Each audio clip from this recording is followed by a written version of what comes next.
The Generals of the Yang Family, Chapter 47.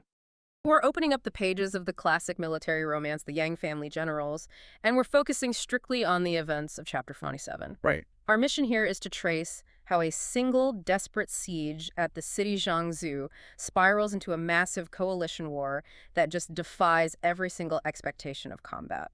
And, to understand the sheer scale of the disruption here, we really have to look at the baseline reality of the Song Dynasty defenders inside Jiangsu. Set the scene for us a bit. Well, a siege is already a high-stress, attritional environment, right? The defenders are basically locked in a box. Yeah. They're managing dwindling resources, they're exhausted, and they are relying entirely on the physical integrity of their walls. Just hoping the bricks hold up. Exactly. Yeah. But the enemy waiting outside those gates, they are not behaving like a conventional siege force.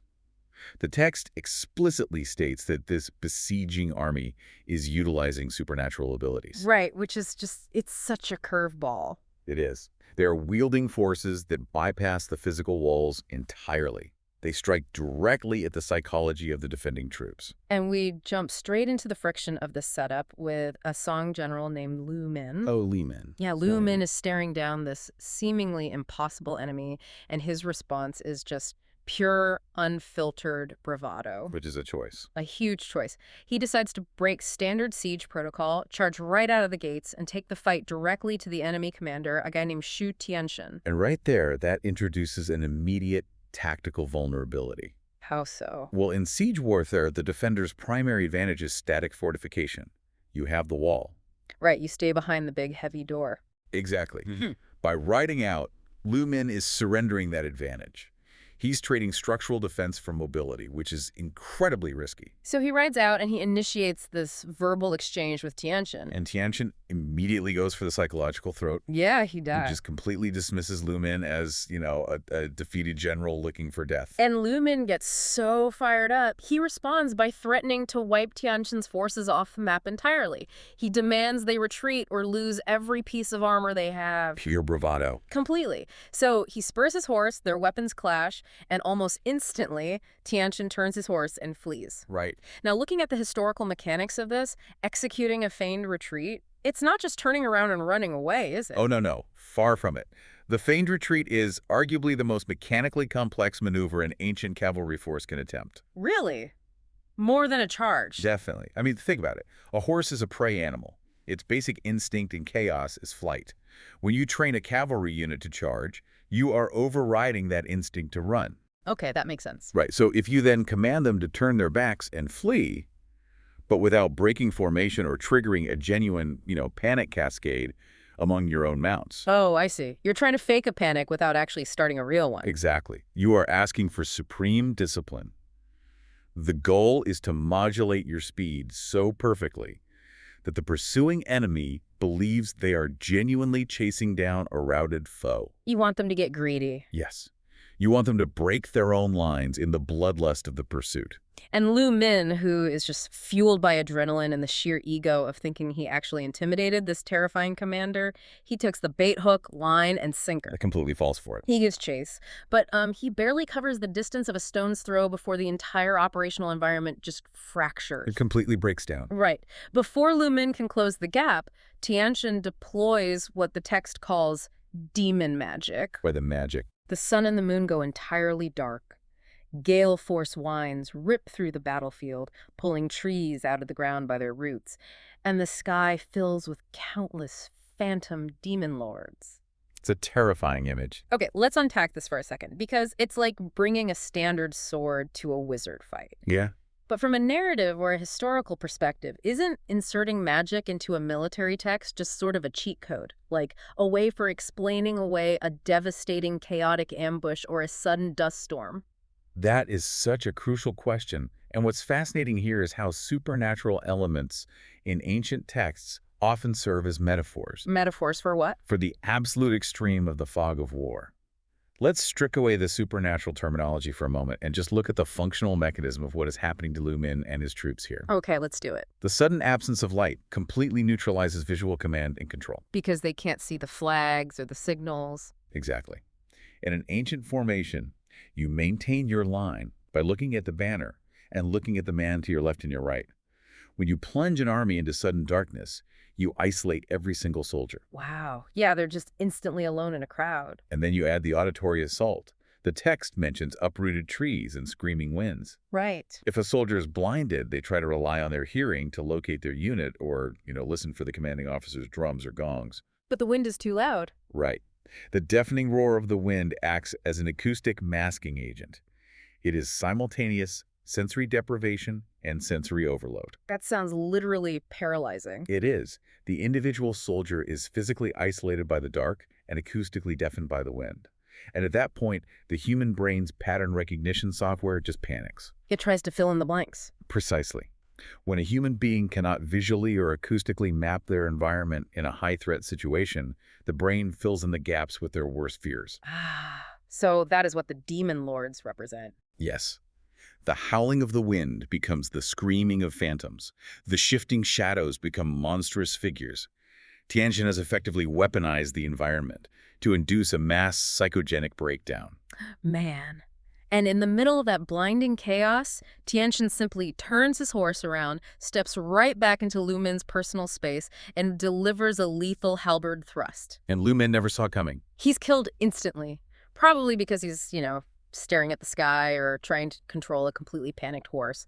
But his death is almost secondary to what happens to his army. Oh, the structural collapse of the Song forces is just immediate and brutal. The soldiers are blinded, they're deafened, and they completely turn on themselves. Yeah. The text describes an uncountable number of casualties resulting directly from the soldiers trampling each other in the dark. Uncountable. It is a mass casualty event generated entirely by panic, resulting in the Song forces losing the field and the siege on Xingzhou becoming even tighter.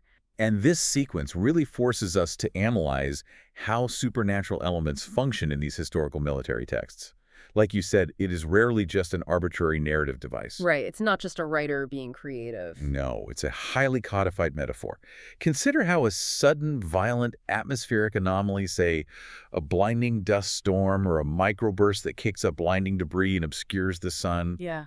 Consider how that would actually operate on a battlefield. If a commander like Tianjin has the environmental awareness to anticipate that weather front, or even simply the presence of mind to exploit it the moment it hits. He doesn't even need to use his weapons. Exactly. He doesn't need to engage the enemy with steel. He lets the kinetic energy of the enemy's own panic do all the work. Wow. The trampling deaths described in the text mirror the physics of a modern crowd crush. When density reaches a critical threshold in a panicked crowd, fluid dynamics take over. The crowd behaves like a liquid. Yes. And the compressive asphyxia or the blunt force trauma being trampled is just as lethal as enemy arrows. The panic literally becomes the kinetic weapon. It does. That framing really radically shifts the stakes for the commanding officer inside Zhengzhou, young Zongbao. Oh, absolutely. I mean, he watches this absolute disaster unfold. He sees his general die, he sees his army functionally dissolve into a panicked mob, and his response is pure, concentrated fury. He's livid. Zongbao knows that the psychological integrity of the entire city rests on his next move. Because he is forced into a posture of immediate damage control. He has to reestablish the baseline reality for his troops, proving that the enemy is flesh and blood, not, invincible demons. So the very next day, Zongbao rides out of the city gates. He's mounted on a striking white horse, flanked by his top generals, Hu Yanjian and Hu Yanda. And the optics here are vital. The white horse is a beacon of visibility. Oh, that makes sense. It's a deliberate counter to the blinding darkness of the previous day. Exactly. It's a statement. And waiting for him is Shu Tianchen, whose physical description in the text is incredibly aggressive. He has an indigo-colored face, eyes bulging like massive copper bells, and a beard and hair dyed a violent red. And we can read that physical description through the lens of psychological coding, too. How so? Well, in ancient Chinese operatic and martial traditions, colors carry specific informational weight. Indigo and red often denote demonic, fierce, or untamable qualities. So he's leaning into the demon persona. Fully. Whether this was literal war paint, a stylized mask, or simply a narrative flourish from the author, the function is exactly the same. Right. It is threat display. Right. It is designed to lower the enemy's morale before combat even begins, basically reinforcing the narrative that the Song are fighting supernatural entities. But Zongbao utterly rejects that premise. He rides forward and issues an ultimatum. He demands their surrender and threatens to literally grind them into powder if they don't comply. Which is exactly what his men need to hear. Now, Tianqian wants to gauge Zongbao's actual combat capabilities, right? So he deploys a proxy. He sends out a general named Wang Wen to test the Song commander. It's a classic intelligence-gathering maneuver.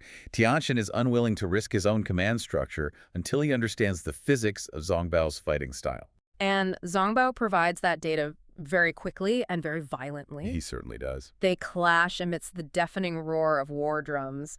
And in just a handful of exchanges, Zongbao finds the angle, channels his momentum, and drives his weapon straight through Wang Wen. Just knocks him completely out of the saddle, dead. Dead. And this immediately collapses the disciplined environment Tianqian was trying to maintain because Wang Wen has a brother on the field.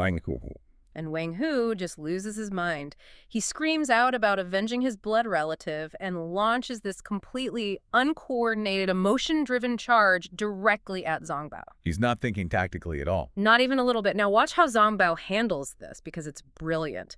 He doesn't meet the enraged attacker with brute force. He mirrors the exact tactic that killed his own man the day before. Zongbao executes a flawless feigned retreat. Which, like we talked about, the situational awareness required to pull this off mid-combat is immense. He knows exactly what he's doing. He does.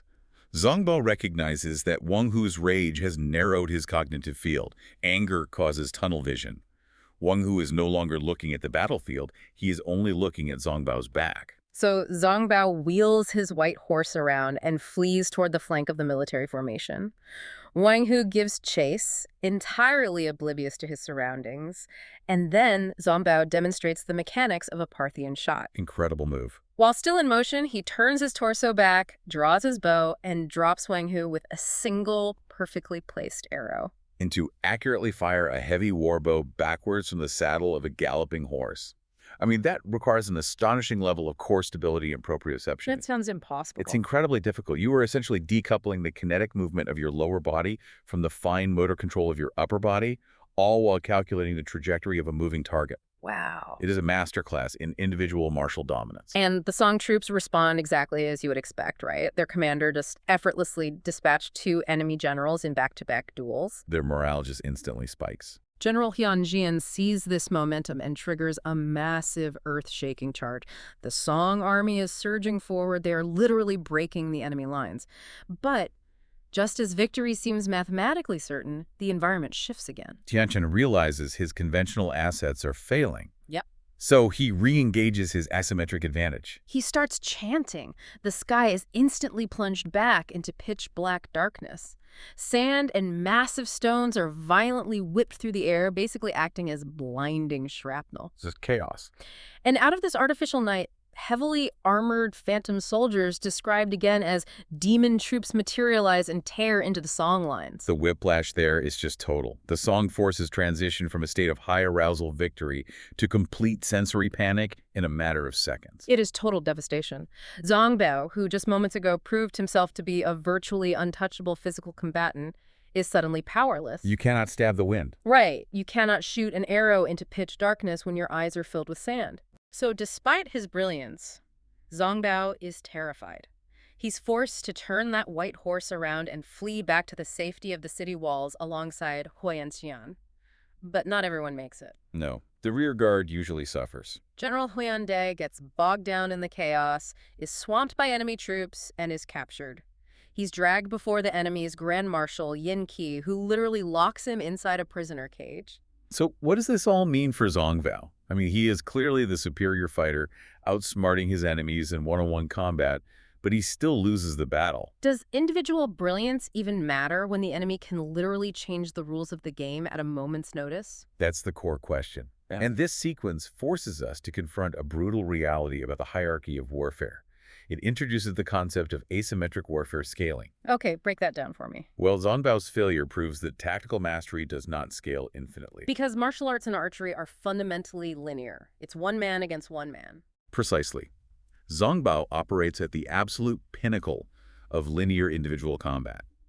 But Tianqian and Yin Qi, They are operating on an exponential curve. The environment. Right. Environmental control and mass psychology do not care about how well you draw a bow.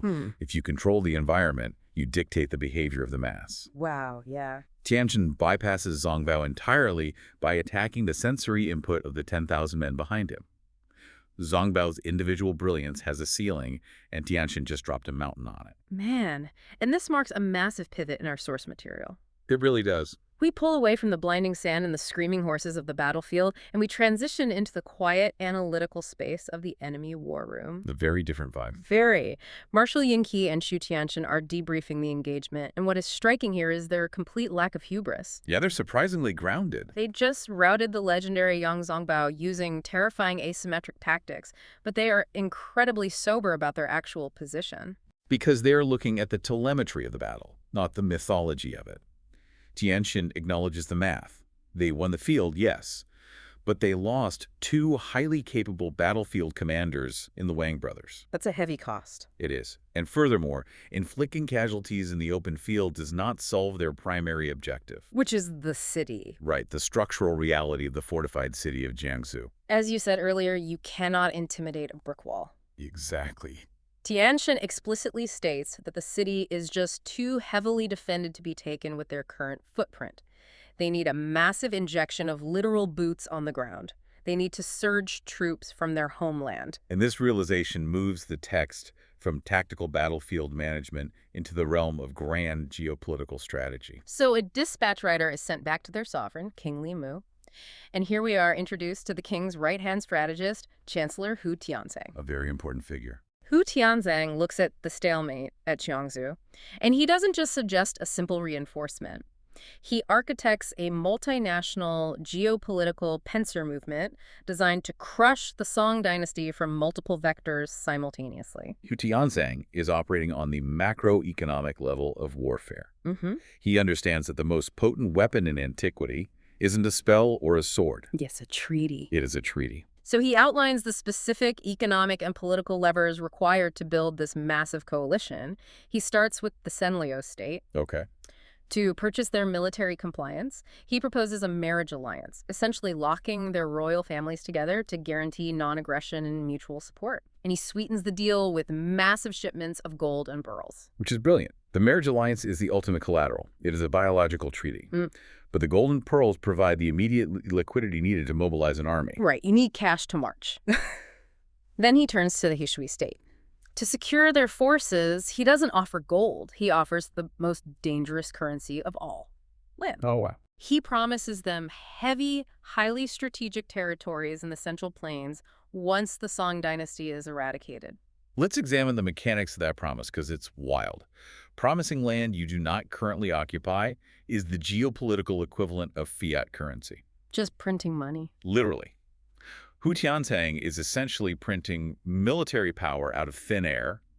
He is leveraging the future conquest of the Song dynasty to pay for the army required to conquer the Song dynasty. That is an incredibly sophisticated, high-leverage economic maneuver. It is. It allows King Limu to exponentially multiply his kinetic force on the battlefield without draining his own domestic population or treasury. And the execution of this plan is sweeping.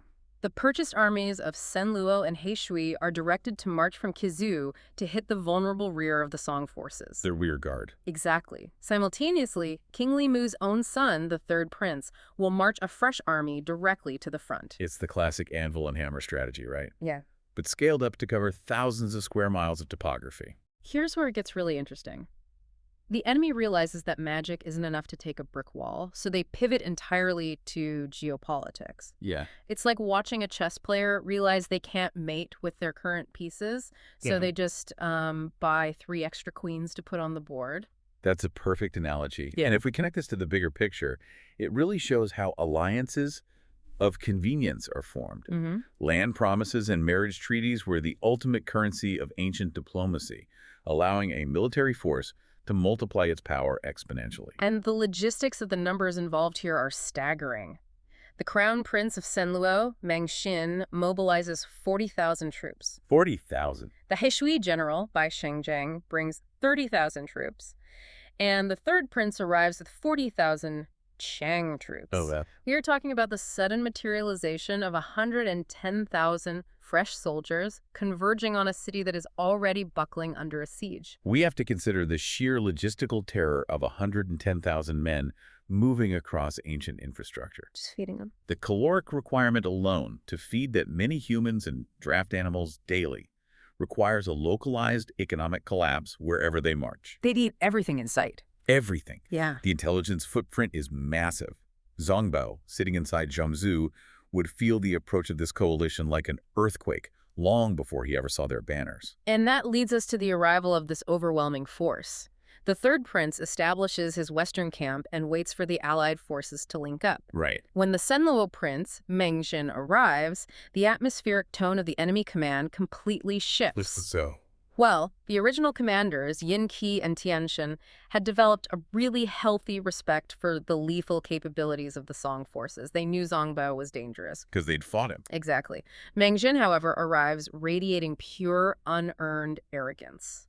He dismisses the need for a protracted siege, loudly declaring that they will just draw the Song army out and crush them in an open field battle. Typical. The infusion of fresh troops often brings an infusion of dangerous overconfidence.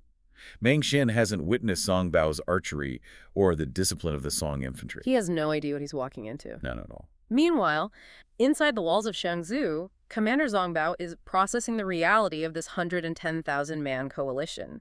He understands that sitting passively behind walls while an army of that magnitude organizes itself is a death sentence. You can't just let them set up. Right. He has to disrupt their staging process. So he launches a highly risky, desperate counteroffensive. He hands 20,000 troops to his generals Huyan Xian and Zhang Da. Okay.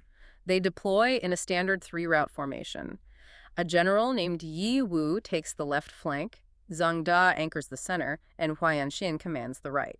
Deploying 20,000 men into a three-route formation against a massively superior numerical force is an exercise in extreme discipline. Why is this so risky? Well, the spaces between those three routes are the most vulnerable points on the battlefield. The entire survival of the Song counteroffensive relies on those three columns maintaining synchronous movement and unbroken communication. If one lags behind, the whole thing falls apart. Exactly. And they are marching directly into a situation heavily clouded by personal vendetta. They engage the Senluo forces commanded by Prince Mengxin. Mengxin is an imposing figure, fighting with an iron hammer and dual swords. Very intimidating loadout. Yeah. And he reveals that he isn't just fighting for the marriage alliance or the gold, he has a blood debt. The Song forces had previously killed his brother, Prince Jinlong, and Mengxin is there to extract a toll. And the introduction of a personal vendetta destabilizes the rational calculus of the battlefield. It guarantees that the combat will be attritional and highly aggressive because the commander is willing to absorb higher casualties to achieve a personal kill. And the Song general, Yi Wu, rises to the challenge and charges Mengxin. They lock into a brutal, grinding duel that lasts for 50 grueling rounds. 50 rounds, that's a marathon. Neither man can find the fatal angle. They are perfectly matched in stamina and leverage. But while the visual focus of the battlefield is pulled toward this dramatic duel, the geopolitical trap we discussed earlier violently snaps shut. Right. The coalition forces finally leverage their numbers to execute the structural destruction of the Song formation. The Heishui general, Bai Shengjiang, launches a devastating flanking maneuver directly into the middle of the Song lines. He drives his forces like a physical wedge, violently severing the Song army into two completely disconnected halves. And to understand why this is catastrophic, we have to examine how ancient command structures operate under stress. Okay. A military formation is not just a crowd of guys with swords, it is a nervous system. The commanding officer is the brain, and the banners and drums are the synaptic signals. Oh, I like that analogy. So when Bai Shengjiang physically separates the left flank from the center, he effectively severs the spinal cord of the Song army. The men on the left literally cannot receive data from the men on the right. Exactly. And when soldiers lose contact with their command structure, the default psychological fallback is self-preservation. Panic is highly contagious. The moment the line breaks, the defensive integrity of the shield wall evaporates, exposing the flanks of every individual soldier. And right at the apex of this structural collapse, the Senluo forces deploy an asset that completely shatters whatever morale the Song troops have left. This is where it gets crazy. The text introduces Princess Baihua, the sister of Mengxin. She had aggressively petitioned her father to let her join the vanguard to avenge their dead brother. Right. She enters the chaos of the severed lines wielding dual swords and a highly exotic specialized weapon, the flying meteor hammer. The introduction of the meteor hammer into a broken infantry formation is mechanically devastating. Let's set the stage. The Song general Zhengda sees that Yi Wu is bogged down and the formation is collapsing.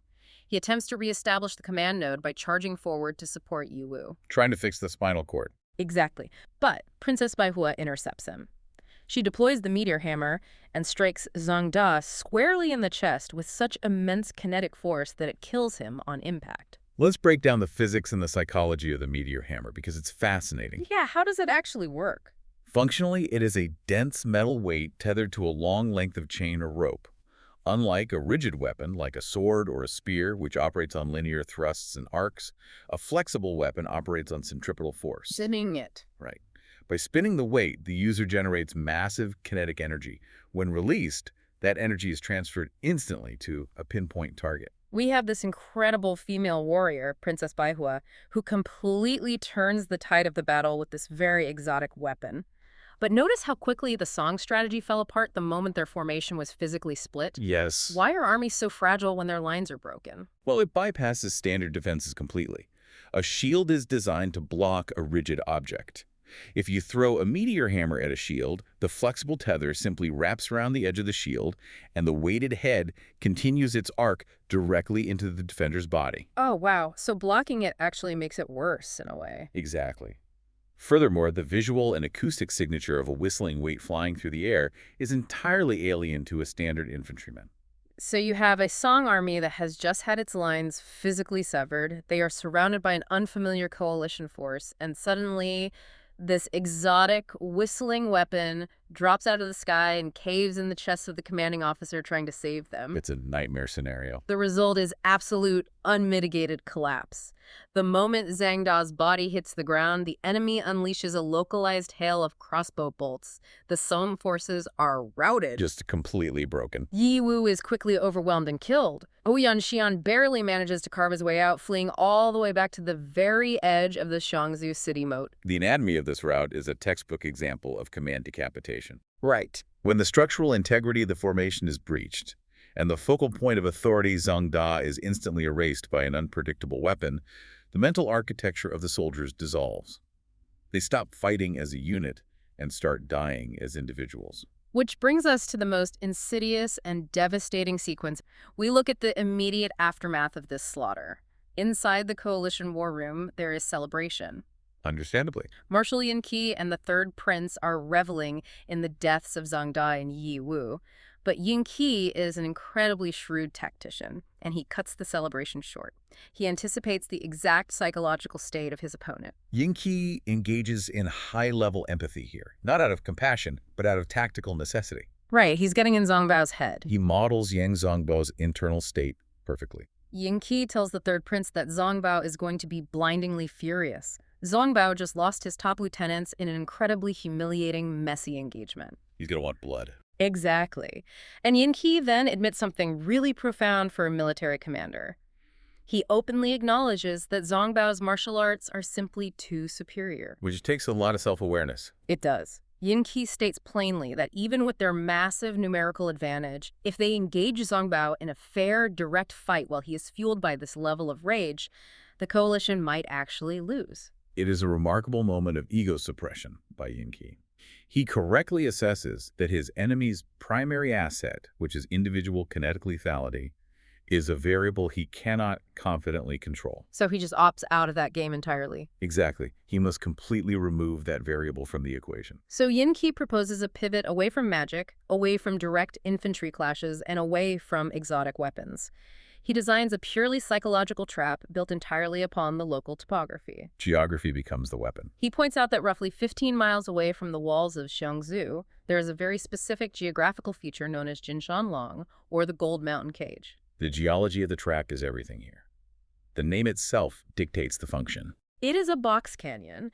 It features impossibly high, sheer mountain walls on both sides, and crucially, only one incredibly narrow pathway leading into the valley. Classic choke point. Yin Qi's plan is chilling in its simplicity.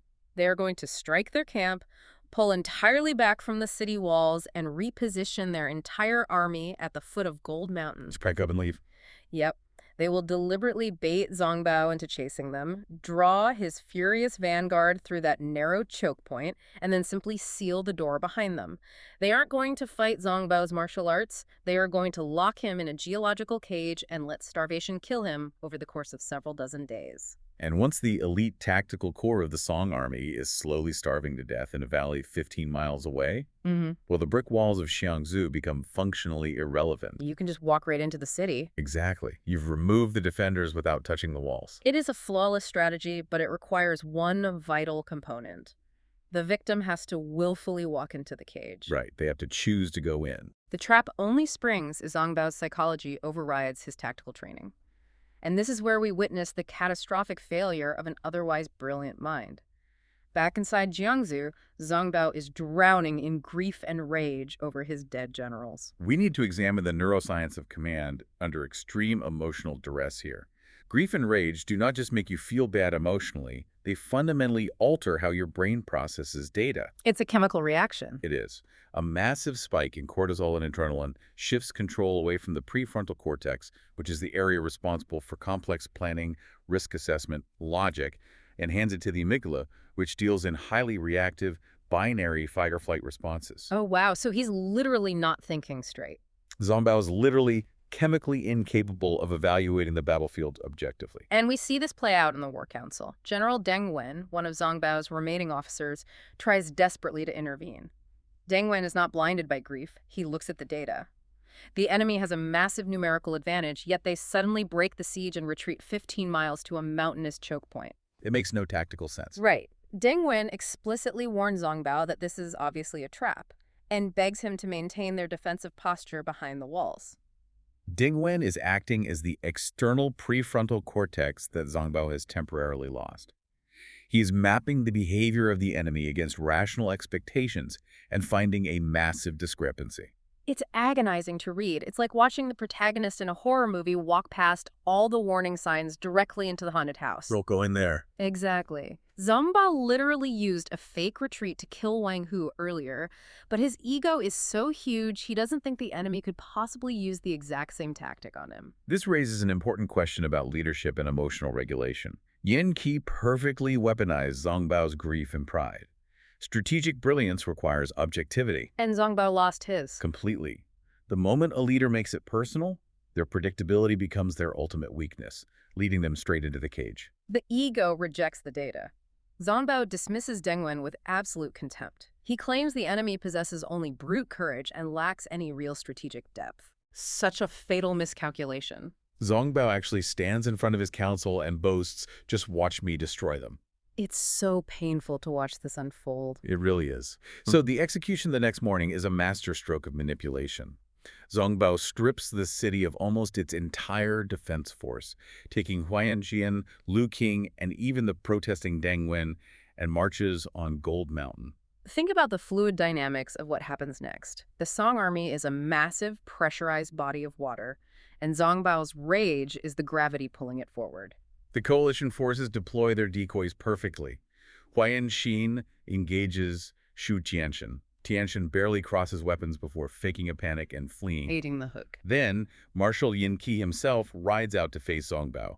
Yin Qi absorbs a few strikes just to sell the engagement, and then abruptly turns his mount and gallops desperately toward the narrow, imposing entrance of the Gold Mountain cage. Yin Qi acts as the one-way valve in our fluid dynamics analogy. Zongbao, his vision narrowed entirely to the back of Yin Qi's armor, doesn't look at the sheer cliff faces. He doesn't look at the narrowing paths. All of it. Driven entirely by his ego and his need for a kill, Zongbao spurs his horse and plunges directly into the canyon, dragging his entire army through the choke point right behind him. That's or. The momentum of his own massive force pushes him deep into the trap, ensuring that when the coalition seals that narrow exit, reversing course is physically and logistically impossible. The jaw of the trap snaps shut. Yin Qi has neutralized the greatest warrior on the field without having to defeat him in combat.